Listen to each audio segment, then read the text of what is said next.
Alrighty, so we're going to start our Kabocha Tikka Masala with our onions, of course. We're going to start with 2 diced onions. So I want about a thumb-sized piece of ginger. You want to break down any of the fibers. If while you're cutting it, you feel that it's fibrous, go ahead and break it down a little with your knife.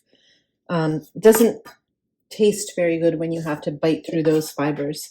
I'm going to use about, 5 to 6 pieces of garlic. Again, break these down.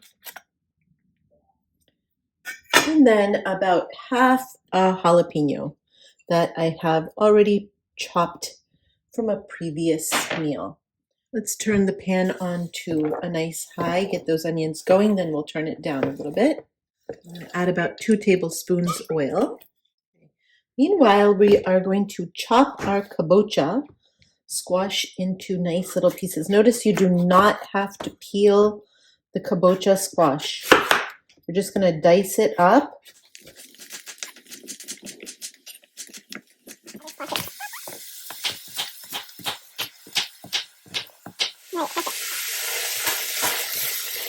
So you can see it's starting to bubble and cook. I'm going to turn it down to medium and add 1 teaspoon salt just to start the process of extracting the moisture from the onions. I don't want to add in the other spices yet, otherwise it'll prevent the onions from actually caramelizing. Okay, when you see that the onions are starting to break down and cook and brown up a little bit, then we're going to go ahead and add in some of our spices. Now keep in mind that the more you caramelize this, the better it comes out. So let's stir it around.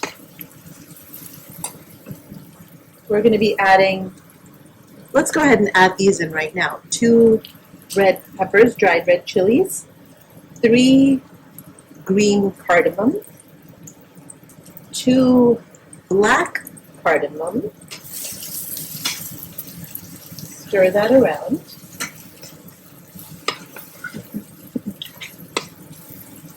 In here you'll see turmeric, cinnamon, cumin, ground coriander, and a little bit of red pepper.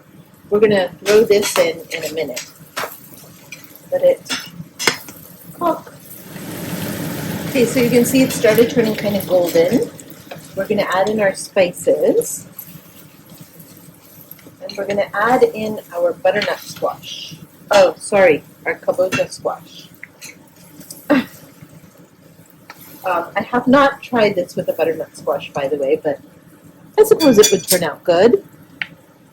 This, as I said, I really like the heft in the kabocha.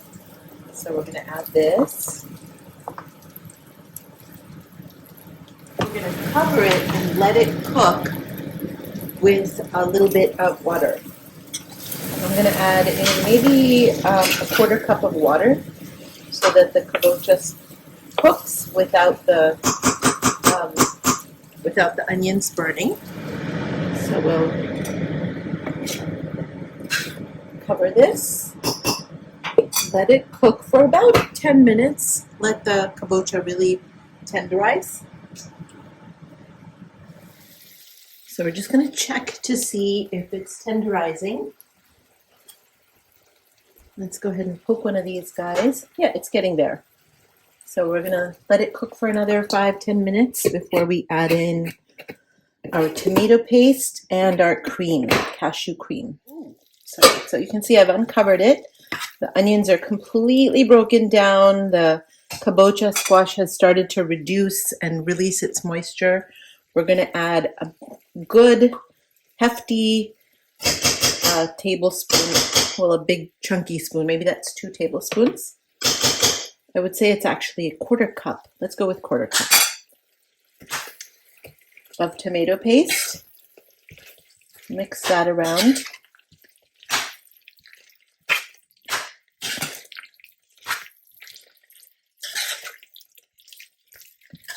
beautiful color.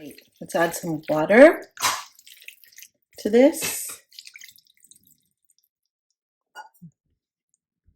Let's add the water. You can smell the aromas and the fragrances of all the spices, of everything coming together. It's really, I wish you could smell this. And we're going to go ahead and add in our cashew cream. You can use any kind of vegan cream that you want for this. So coconut cream would be fine. I don't want the taste of coconut in this, so I'm going to go with the cashew cream, which doesn't have as much of a distinctive flavor. Kind of blends into the sauce. You can go with almond cream. You can go with just whatever kind of vegan cream that you like. So I've added in about a quarter cup of cashew cream. Unfortunately, my video was not on when I was doing that, but that's what I've added right here. About a quarter cup of the vegan cashew cream. Now let's let it simmer. We'll taste it for salt.